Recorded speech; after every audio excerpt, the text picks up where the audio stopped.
من هم به نوبه خودم بدمن تسلیت عرض می‌کنم این ضایعه اسفناکی که بامداد دیروز اتفاق افتاد به مردم شریف کردستان، خاصه دو نماینده محترم کردستان در شورای عالی. انشاءالله که به سمتی بریم که دیگه این حوادث حالا تکرار نشه، که رویاست اما کمتر تکرار بشه و به این حجم از دلخراشی نباشه.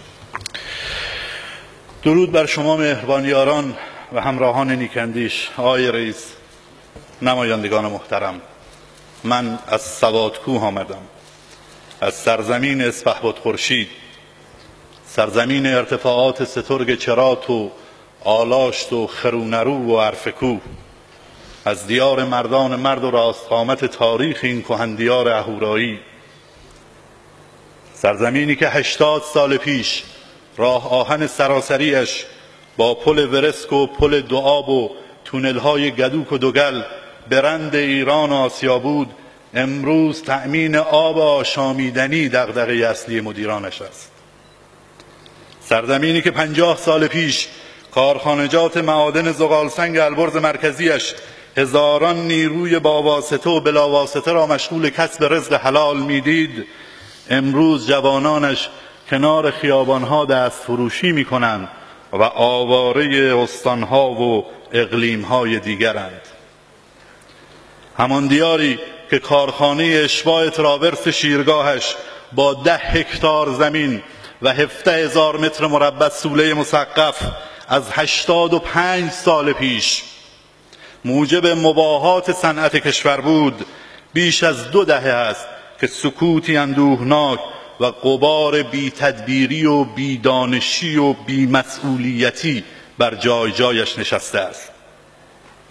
همان سرزمینی که سالانه بیش از 20 میلیون گردشگر از آنجا عبور می کنند، اما به سبب فقدان یک برنامه دقیق و مدون، ظرفیت‌های گردشگری چون لفور، میانشار، پلنگدره، پارک جنگلی چایباغ اندرگلی، سد برنجستانک، غار زنگیان، پل 12 چشمه شوراب، گلناب دره درازتله، قلعه کنگلو، آبشار انجلیکا، غار اسفندیار دره، برج لاجیم، آبشار گزو، کلیسای سرخاباد، دریاچه شورمست، پل تاریخی شاهپور چایباغ همچنان برای هموطنانمان ناشناخته باقی مانده است که اگر نبود سریال پایتخت، کسی در ایران نام شیرگاه، این شهر زیبای پلها و سد سنبلرود را نیز نمی‌شناخت.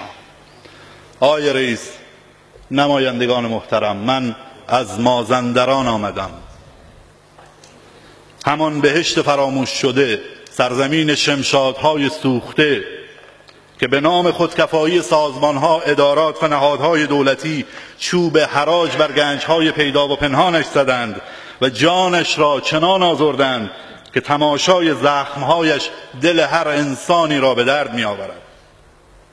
از تاراج جنگل‌های هیرکانی گرفته تا برداشت جنون‌آمیز رودخانه‌ها و منابع آب زیرزمینیش و نابودی آبزیان دریای مازندران و پرندگان مهاجر بومی و انتقال آب چشم ساران و سدهایش به این استان و آن استان، سالهاست ذخایر ذی قیمت خدادادی مازندران مددکار دولت‌ها و دولت مردان خامفروش و کم تخصص ما شده است و اکنون فاجعه زیست محیطی دیگر و انتقال آب دریای مازندران به دشت سمنان در راه است.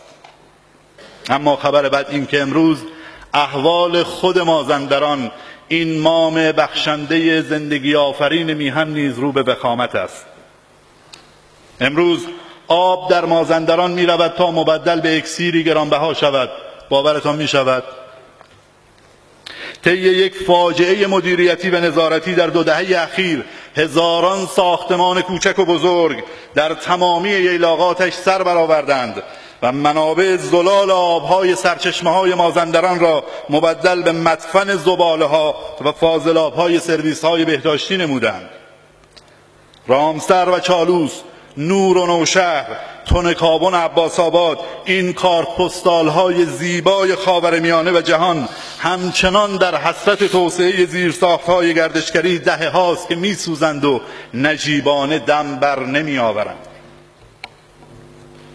از کارخانجات نساجی قائم شهر که از 87 سال پیش قطب صنعت این کشور به شمار می آمدند تنها نامی باقی مانده و یک واحد نیمه جان با انبوهی از مطالبات معوق کارکنان و کارگرانش، در حالی که کارخانجات شماره 1 و 2 نساجی چونان گوشت قربانی بین نهادها و سازمانهای خاص و غیر خاص، دولتی و غیر دولتی به ثمن بخس فروخته و واگذار شد.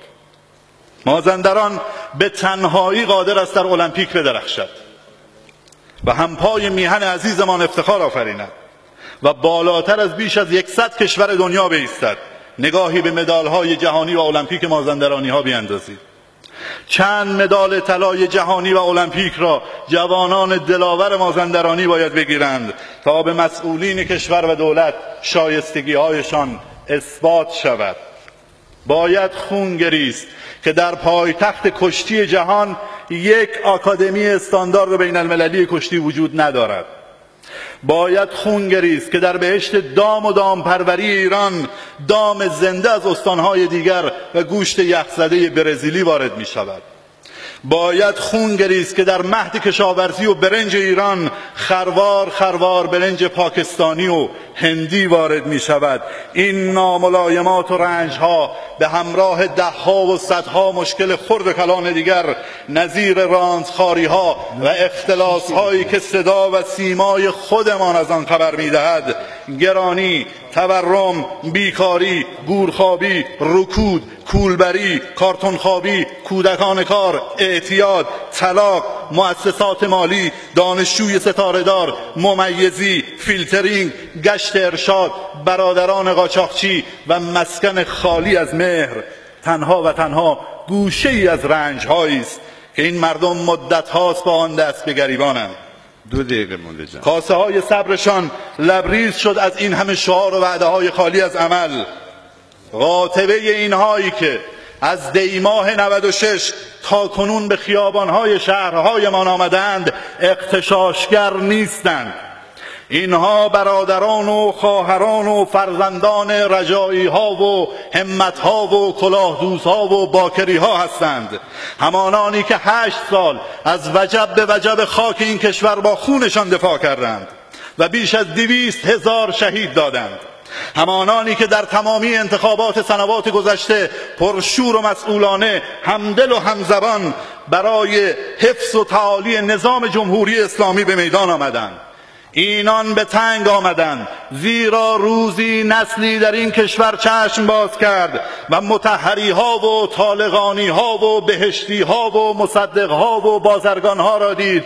اما امروز این نسل که چشم باز کرد مرتضوی ها و خاوری ها و طوسی ها و رحیمی ها و زنجانی ها را دید.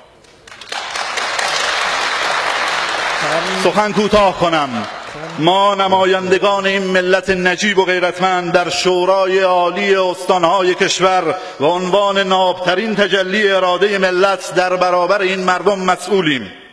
ما نمایندگان بدون ستادها و هزینه‌های میلیاردی این مردمیم و از این حیث باید گفت که شورای عالی استانها فخر دموکراسی این کشور است و این شورا در کنار ملت بزرگ ایران برای اعتلاء نظام و کشورش خواهد ایستاد. بنابراین پیشنهاد میکنم برای دفاع بدون لکنت از حقوق آحاد ملت شریف ایران طرح مصونیت قضایی اعضای شورای عالی استانها در دستور کار شورا قرار گیرد تا به عنوان سند افتخار نظام در دفاع از حق آزادی بیان مورد تصویب مجلس شورای اسلامی و شورای محترم نگهبان قرار گیرد. مهربان یاران، به شورای عالی استانها که پای نهادم و با شما از دردها و مشکلات استانهایتان بیشتر و بهتر از قبل آشنا شدم، گویی رنج و حرمان سوادکوه و مازندران را از یاد بردم. افسوس و دریغ خوزستان که هوا نداری، افسوس و دریغ سیستان و بلوچستان که آب نداری، افسوس و دریغ بانه و مریوان که نان نداری. پاینده و بهروز و سربلند باشید.